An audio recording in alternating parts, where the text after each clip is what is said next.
ফরিদপুরে মন্দিরে আগুন, সন্দেহের বশে দুই মুসলমান শ্রমিককে পিটিয়ে হত্যা করেছে হিন্দুরা। ফরিদপুর জেলার মধুখালী উপজেলার ডোমাইন ইউনিয়নে একটি মন্দিরে প্রতিমায় আগুন লাগে 18 এপ্রিল বৃহস্পতিবার। এতে স্থানীয় হিন্দুরা সন্দেহের বশে দুই মুসলমান শ্রমিককে পিটিয়ে হত্যা করে এবং আরও 3 জন আহত অবস্থায় হাসপাতালে আছে বলে জানা গেছে। এ নিয়ে ফরিদপুরের মুসলিম সম্প্রদায়ের মাঝে বিরাজ করছে তীব্র ক্ষোভ ও সম্ভাবনা রয়েছে সাম্প্রদায়িক দাঙ্গার। এদিকে 20 এপ্রিল শনিবার ঘটনাস্থল পরিদর্শন ও নিহতদের বাড়ি গেছেন ধর্মমন্ত্রী মোহাম্মদ ফরিদুল হক খান। পরিস্থিতি নিয়ন্ত্রণের আগেই বিজিবি ও অতিরিক্ত পুলিশ নেওয়া হয়েছে সেখানে।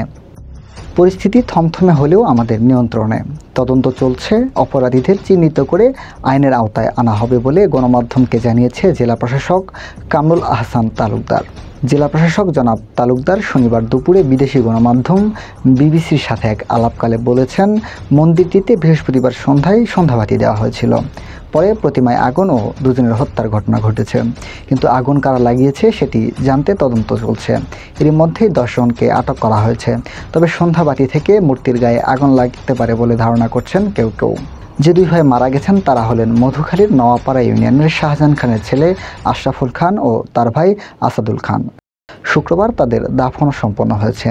বৃহস্পতিবার 18 এপ্রিল দিবাগত রাত 1টা ও শুক্রবার 19 এপ্রিল ভোর 4টার দিকে তারা মারা যান। ফরিদপুর কোতোয়ালি থানা পুলিশের ভারপ্রাপ্ত কর্মকর্তা মোহাম্মদ হাসানুজ্জামান বিষয়টি নিশ্চিত করেছেন। এলাকাবাসী সূত্রে জানা গেছে, পঞ্চপল্লী গ্রামের কালী মন্দিরের আনুমানিক 50 গজ পাশেই পঞ্চপল্লী সরকারি প্রাথমিক বিদ্যালয় অবস্থিত। ওই বিদ্যালয়ের শৌচাগার নির্মাণের জন্য কয়েকজন শ্রমিক সেখানে কাজ করছিলেন। এর মধ্যে বৃহস্পতিবার সন্ধ্যার দিকে ওই মন্দিরের প্রতিমায় আগুন লাগার ঘটনা ঘটে। তখন স্থানীয় হিন্দুরা ধারণা করেন শ্রমিকরা মন্দিরে হামলা ও প্রতিমায় অগ্নিসংযোগ করেছে। এর জের ধরে উগ্র হিন্দুরা ওই স্কুলের একটি কক্ষে শ্রমিকদের মোটা রশি দিয়ে বেঁধে বেদম প্রহার করে। পুলিশ সূত্রে জানা গেছে, ঘটনা শুনে সেখানে মধুখালী উপজেলা নির্বাহী কর্মকর্তা মামুনুল আহমেদ ও ওসি মিরাজ হোসেনের নেতৃত্বে পুলিশ ঘটনাস্থলে গেলে তাদেরকে ঢুকতে দেয়নি এলাকার হিন্দুরা। ঘটনাস্থলের অদূরে তাদের ঘিরে রাখে। ঘণ্টাখানেকের বেশি সময় তারা অবরুদ্ধ ছিলেন।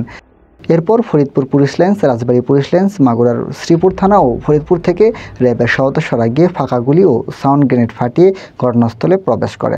এরপর ফরিদপুর জেলা প্রশাসক মোহাম্মদ কামরুল আহসান তালুকদার ও পুলিশ সুপার মোহাম্মদ মোর্শেদ আলমের উপস্থিতিতে আহত অবস্থায় ওই 7 শ্রমিককে উদ্ধার করে হাসপাতালে পাঠায়। মধুখালী পুলিশ জানিয়েছে, 2 জন মুসলমান হত্যার ঘটনায় সন্দেহবাচক যাদেরকে আটক করা হয়েছে তারা সেখানকার হিন্দু সম্প্রদায়ের লোক।